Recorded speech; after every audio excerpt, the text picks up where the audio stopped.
back to TCSN. We have a really special offer for you. It's a turkey cheddar sandwich. Wow, look at that. This is handmade with avocado, tomato, and lettuce on an artisanal whole wheat baguette, and it can be yours for only 4 easy installments of $2.99. That is a great deal. Now, I don't know about you, but I like my sandwiches with chips and a drink. We've got you covered. Look at this. A bag of salt and vinegar potato chips for 3 payments of 89 cents, and a Diet Dr. Dinky Cola for only 6 payments of 49 cents. Well, I'm sold and hungry. How do I sign up? Just send us your name, phone number, date of birth, and social security number, and you can get approved in seconds. So easy.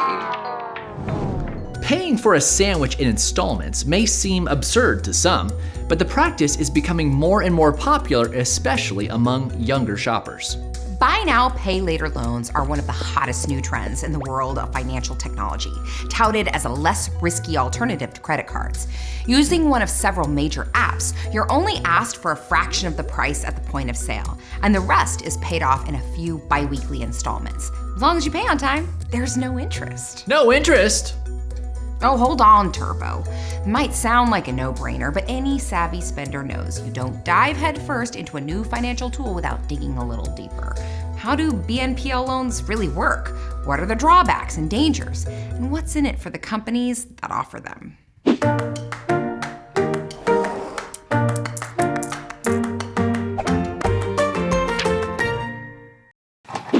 Times were tough during the Great Depression, and people weren't spending like they used to. So merchants came up with a new system called a layaway plan, which allowed shoppers to put a deposit down on a purchase and pay the rest off in installments. When the balance is fully paid off, the merchandise is delivered. Layaway plans were popular up until the 1980s, when credit cards replaced them as the preferred way to buy things with money you don't have. But over the last 4 decades, many Americans have soured on credit cards, associating them with high interest payments and lifelong debt spirals. So it's no wonder that young people are starting to embrace buy now, pay later loans as a kind of modern tech reboot of the layaway plan. Like layaway plans, they have a no interest installment structure, but like credit cards, you receive the purchase immediately. You don't have to wait until the balance is paid off. If you think this sounds like a good deal, you're not alone. Between 2019 and 2021, the total value of BNPL loans from the major lenders grew more than 1,000%, from around $2 billion to over $24 billion. The value of transactions financed this way quadrupled globally, hitting over $120 billion. More than 40% of Americans have used BNPL loans, and they're especially popular with younger people, who make up about half the user base. And they seem to like it. According to Consumer Reports, most users report being satisfied with the service. And a survey by Associate Marketing Professor Anastasia Ghosh found that unlike credit cards, consumers felt virtually no guilt about using BNPL loans. This is the part where we say, however, isn't it? Yes, it is. However, there are drawbacks to BNPL loans that consumer rights advocates are trying to sound the alarm on. These are extremely new financial inventions, which means they're largely unregulated. The Truth in Lending Act, which protects you from unfair or inaccurate credit practices, doesn't apply to buy now, pay later. They don't have the rewards programs or protections of credit cards, which means you might not be able to get a refund if your purchase is lost or damaged in transit. And just because there's no interest doesn't mean there aren't penalties for late payments. Delinquency rates for BNPL loans have been steadily growing over the last few years, as have loans charged off as bad debt. When this happens, your credit rating takes a hit, but the reverse is not true. Most BNPL companies don't report on-time payments to the credit bureaus, which means they're not a viable way to build your credit history.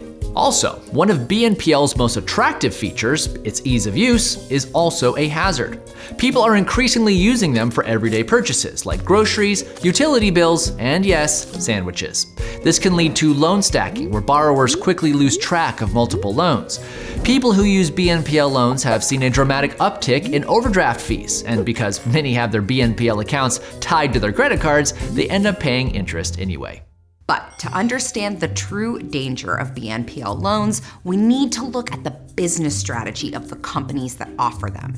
These apps market themselves as friendly, cool, almost altruistic organizations just trying to help you live your best life, bro. But we savvy shoppers know that no corporation does anything unless there's something in it for them. Which begs the question, how does a lender that doesn't charge interest make money? The answer is merchant fees.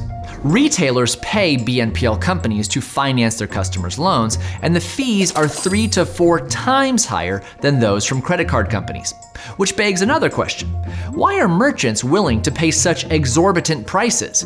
Because BNPL companies are really, really good at getting customers to spend more money. If you're surfing an online clothing store with $100 to spend, you might see a cute top that usually goes for $80, but you can have it right now for a deposit of just $20. Throw in a shawl, a hat, a pair of boots, and your $100 has financed a whole new outfit, with about $300 in installments to pay off. A recent economic study found that using BNPL loans increases one's spending habit by $60 a week, bloating the average American's retail budget by about 30%. Meanwhile, they're tracking your purchases and collecting your data to develop more effective ways to get you to spend more.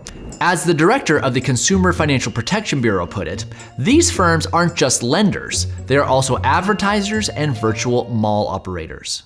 We have a tendency to become entranced by new tech and think that apps with upbeat names and hip marketing are really changing the game for the better.